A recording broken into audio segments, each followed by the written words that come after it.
Welcome back to another video. In this one, I'm going to break down how you can take your interview setups from this to this. For this setup, we're using an Amaran 100D, a 300C, a Spotlight SE, and a cheap panel light. So let's get into the breakdown. As always, we're starting by setting up the camera and finding the frame. For this interview frame, I use the Blackmagic 6K Pro with a Sigma 24-70 2.8. This is pretty much my go-to camera and lens setup for interviews. It allows me to push in and out of the frame, saving valuable time on set. You could argue that a 35 or a 50mm prime lens would probably be better for an interview, but to be honest, I actually prefer a deeper depth of field, so I know if the interview subject moves back and forth, then they're still nice and sharp. Jumping back to the framing, for this setup specifically, I wanted to test out using the Spotlight SE to add some visual interest into the background of a frame. For this reason, I chose to frame the shot pointing into the corner of the room where I could paint some light on the blank wall motivated by those giant windows on the left-hand side of the frame. Once I was happy with the framing, we cleared up some of the furnishings in the background and positioned the subject exactly where I wanted her for the shot.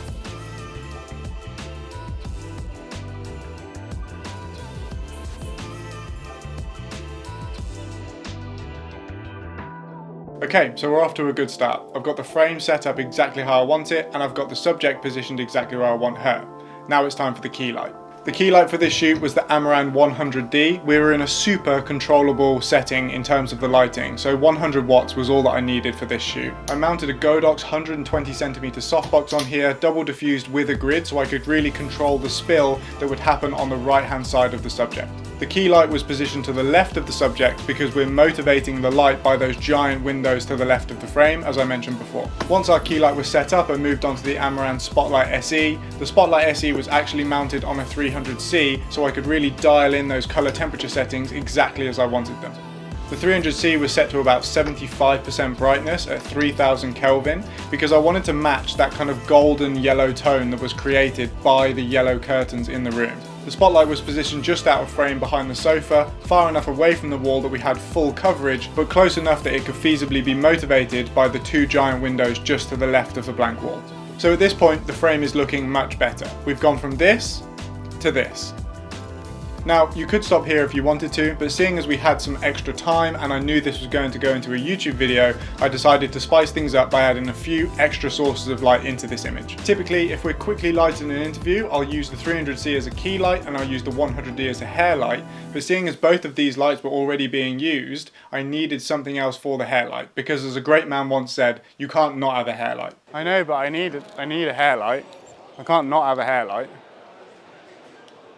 I hunted around in the back of the car, and the only other option that I brought with me on this shoot was one of those cheap Neewer panel lights. I always keep these in the car as they sometimes come in really handy just to push a bit of light into the frame somehow, and this actually worked perfectly as a hair light for this scene because they're bi-colour, so I dialed up the yellow just slightly to be able to match all of the other golden tones that we had within the room.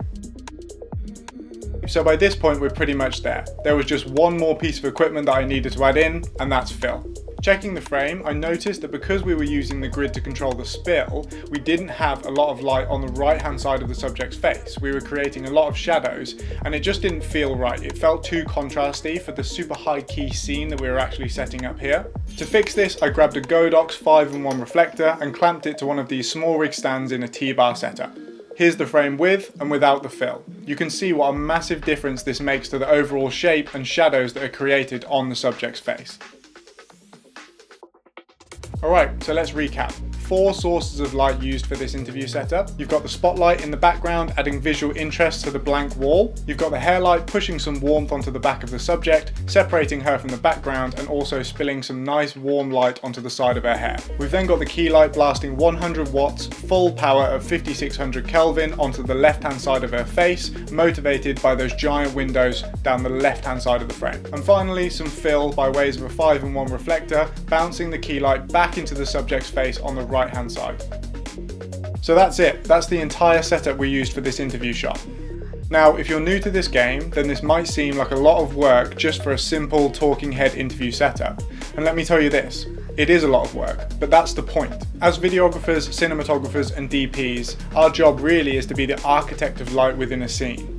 Once you've got the basics of framing, composition and camera movements down, the biggest difference that you can make in your work is learning how to light a scene properly, being able to control the light and giving you a natural but elevated look to your images. I hope this video has been helpful for you. If it has, then please be sure to hit the like button down below and subscribe if you want to see more cinematic breakdowns like this one. I still have a long way to go in my journey from being a videographer to a cinematographer, but exercises and practices like this are really the only way to get better.